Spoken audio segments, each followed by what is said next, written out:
नमस्कार दोस्तों, ASB news India के डिजिटल पैनल आपके अपने Facebook page, YouTube channel Amrish Balyan पर आप सबका हार्दिक स्वागत है, अभिनंदन है। इस वक्त हम हैं पुरकाजी क्षेत्र के खादर में। ये गांव है मेघा चंदन। यहाँ आज केंद्रीय मंत्री डॉक्टर संजीव बाल्यान आए हैं और यहाँ उत्तर प्रदेश की पहली काऊ सेंचुरी बनने जा रही है। काऊ सेंचुरी क्या होगी? एक तरीके से एक बड़ी गौशाला होगी जिसमें कि 5,000 पशुओं के रख रखाव की व्यवस्था होगी।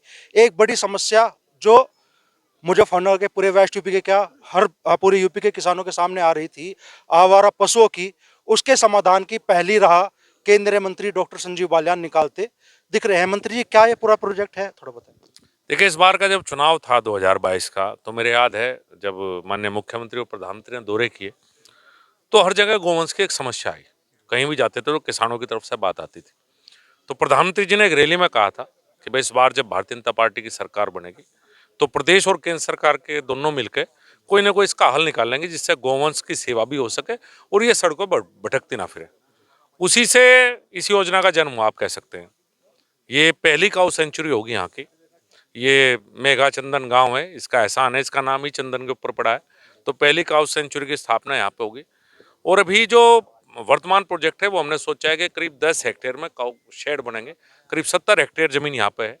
10 हेक्टेयर में उसमें शेड बनाएंगे, उनके रहने की व्यवस्था, साथ के साथ बायोगैस प्लांट, शायद पहला इंसिनेटर यहाँ लगेगा जिससे गाय माता का अंतिम संस्कार हो सके बिजली के द्वारा। रेजिडेंस होंगे जो यहाँ काम करेंगे, साइलेज की यूनिट अलग से लगेंगी, भूसा रखने के लिए स्टोरेज होंगे और जो बाकी जमीन है उसमें खेती होगी। और इसे चलाने का मॉडल भी, जो ये बनाने का सारा काम भारत सरकार का पशुपालन मंत्रालय करेगा। एनडीडीबी के इसमें कार्यदायी संस्था होगी जो मंत्रालय की तरफ से होगी। और इसे चलाने की व्यवस्था के बारे में सोचा गया कि 30 रुपये प्रति गाय प्रदेश सरकार की तरफ से मिलता है। अभी माननीय मुख्यमंत्री का आदेश हुआ है कि 32 रुपये प्रति गाय ग्राम पंचायतें देंगी। चूंकि इसमें हर गांव की गाय होंगी तो हर गांव से सहयोग लिया जाएगा ग्राम पंचायत से। 62 रुपये ये होंगे। उसके बाद जो कमेटी बनेगी, कमेटी में सरकारी अधिकारी और उनके साथ साथ कुछ स्वयंसेवी जो गौ वंश की सेवा करना चाहते हैं, ऐसे लोग, उसमें कुछ बिजनेसमैन भी होंगे, इंडस्ट्री के लोग भी होंगे। इन सब लोगों को बना के कमेटी बनाई जाएगी। वो कमेटी जो मुजफ्फरनगर जनपद के लोग हैं, चाहे किसान हैं या कोई भी व्यक्ति है, बिजनेसमैन है, व्यापारी है, वो सब जो गौवंश में सहयोग करना चाहते हैं, कुछ सहयोग उनका लिया जाएगा। तो एक कमेटी एक तरह से इसे रन करेगी। 62 रुपये सरकार, 30 रुपये वहाँ से और 32 रुपये वहाँ से, बाकी पैसे की व्यवस्था हम जनता से चंदे के रूप में, गौ गाय की सेवा के रूप में लेंगे। और प्रयास रहेगा काऊ सेंचुरी पहली सी सेंचुरी बने जिसमें वाकई गोवंश की सेवा हो रही है। ये शुरुआत है, आगे हो सकता है यहाँ कुछ रिसर्च के प्रपोजल्स भी आए, कुछ ब्रीड इंप्रूवमेंट के प्रपोजल्स भी है। भविष्य की बात है। पहली तो यही है कि मुजफ्फरनगर जनपद में 6 महीने बाद किसी भी सड़क पे, किसी भी खेत में कोई गोवंश ना दिखाई दिए। असली मकसद यही है। तो पूरे मुजफ्फरनगर जनपद को आवारा पशु की जो समस्या है उससे निजात दिलाने के लिए ये पहला प्रयास आपका है। जी, ये पायलट प्रोजेक्ट है। अगर मैं कामयाब कर पाए, हम सब मिलकर, पूरे मुजफ्फरनगरवासी, सबका ही सहयोग होगा, प्रदेश सरकार का, केंद्र सरकार का और पूरे ग्रामीणों का सहयोग। अगर ये कर पाए तो पायलट प्रोजेक्ट कोशिश करेंगे कि प्रदेश के दूसरे जिलों में भी लागू हो। जो एक समस्या है पूरे किसान की, जो वाकई जायज समस्या है कि दिन में काम किया, रात को पाला पड़ रहा, रात को पता लगा खेत में गोवंश आ गया, वो रात को पहरा दे रहा है। तो मेरी प्रयास ये है कि किसान दिन में काम करके रात को आराम से अपने घर में सोए, उसे खेत की रखवाली ना करनी पड़े। तो ये पायलट प्रोजेक्ट अगर कामयाब हुआ तो ये पूरे प्रदेश में इम्प्लीमेंट करवाने का प्रयास मैं करूंगा। कुल कितनी लागत इस प्रोजेक्ट पर आने वाली है? देखिए, अभी पूरा नहीं हुआ, लेकिन जो मुझे टेंटेटिव बताया तो करीब 70-75 करोड़ रुपए शायद शुरुआत में इसमें लगेंगे। और आगे तो लगातार जब 5,000 गोवंश यहाँ रहेगा तो लगातार होगा। लेकिन सरकार का भी सहयोग है और जनता का सहयोग होगा तो मुझे नहीं लगता कोई दिक्कत आएगी। तो ये प्रोजेक्ट पूरा करने के लिए कितना समय निर्धारित किया गया है? देखिए, मैंने तो उन्हें कहा 3 महीने, 1 महीने का टाइम, वो 4 महीने। लेकिन मुझे उम्मीद है कि मैं 4 महीने में, चूंकि मैं स्वयं इस प्रोजेक्ट को मॉनिटरिंग करूँगा और मेरे मंत्रालय की संस्था एनडीडीबी इसको बनाएगी, तो मैं समझूंगा, मैं टाइमलाइन के बीच में रहूंगा। तो मुझे लगता है 4 मैक्सिमम 5 महीने के बीच में इस प्रोजेक्ट को मैं कंप्लीट करूंगा। आपका लोकसभा क्षेत्र पड़ता है मुजफ्फरनगर और आप जहाँ खड़े हैं अभी, ये लोकसभा क्षेत्र पड़ता है बिजनौर। तो मुजफ्फरनगर बिजनौर दोनों लोकसभा क्षेत्र के लोगों की समस्या हल होगी। बिल्कुल, ये 2 विधानसभा बिजनौर लोकसभा का हिस्सा है, फुरकाजी और मीरापुर। लेकिन मेरा हमेशा प्यार स्नेह से रहा, क्योंकि हम एक जिले के रहने वाले हैं। लोकसभा की बाउंड्री हमें बांट नहीं सकती।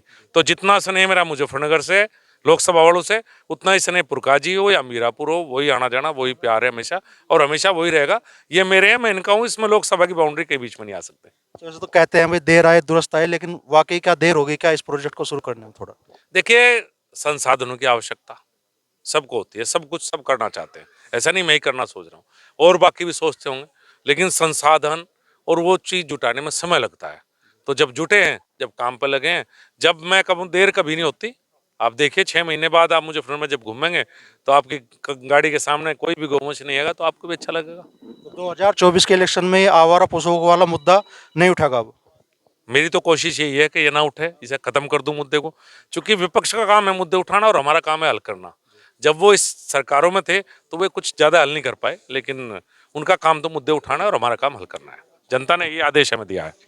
तो ये थे केंद्रीय मंत्री डॉक्टर संजीव बालियान, जिन्होंने बताया कि 5,000 गायों मतलब आवारा पशुओं की देखरेख इस काऊ सेंचुरी के माध्यम से होगी, और मुजफ्फरनगर जिले की आवारा पशुओं की जो एक बड़ी समस्या है उसका समाधान निश्चित तौर पे इस काऊ सेंचुरी के माध्यम से होना जा रहा है, ऐसा उनका विश्वास है। डॉक्टर बनना है, ये सब सुविधाएं भारत सरकार शुरू में बना के देगी, और इसे चलाने का काम प्रशासन और प्रदेश सरकार का होगा। 30 रुपये योगी जी ने आने के बाद क्या था, प्रति गोवंश रहता है उसे 32 रुपये का नया शासन आदेश आया कि ग्राम पंचायतें देंगी। मुजफ्फरनगर में जितनी ग्राम पंचायतें सबके पशु होंगे तो स्वाभाविक रूप से सबका सहयोग रहेगा, और एक स्वयंसेवी संस्थाओं का हिस्सेदारी इसमें रखेंगे। जो अच्छे लोग हैं, जो गौवंश से प्यार करते हैं, जो सेवा करना चाहते हैं, वो सब लोग मिलकर इसे काऊ सेंचुरी को चलाएंगे, और कोशिश करेंगे काऊ सेंचुरी ऐसी चले कि लोग देखने आए।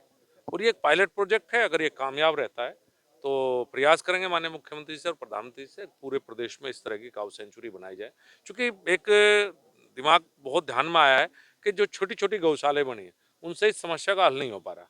किसान दिन में सर्दी में काम करता है और रात को अपने खेत की रखवाली करता है, उससे भी छुटकारा दिलाना है कि वो रात को आराम से अपने घर में रह सके। तो मेरा लक्ष्य यही है कि 3 से 4 महीने के अंदर ये बन जाए, और अगले 6 महीने मुजफ्फरनगर जनपद में कोई भी गौवंश कहीं सड़क, खेत या कहीं बाहर ना दिखाई दे, सभी इस काऊ सेंचुरी के अंदर है। ये शुरुआत है। क्षमता कितनी होगी? अभी 5,000 की हमने जो बनाएंगे शुरू में 5,000 की है, और 5,000 स्टैंडर्ड है, थोड़े ज़्यादा ही आ सकते हैं। आप समझ सकते हैं कि सरकारी उसके हिसाब से थोड़ी जगह ज़्यादा रखी जाती है। तो शुरुआत की जो बनाने की है वो 5,000 की गौवंश की हम बना रहे हैं। शुरुआत है कि यहाँ रिसर्च प्रोजेक्ट भी आ सकते हैं, काऊ सेंचुरी होगी तो ब्रीड इंप्रूवमेंट के काम भी हो सकते हैं। तो बहुत से नए नए प्रयोग भविष्य में यहाँ पे होने की संभावना है। धन्यवाद।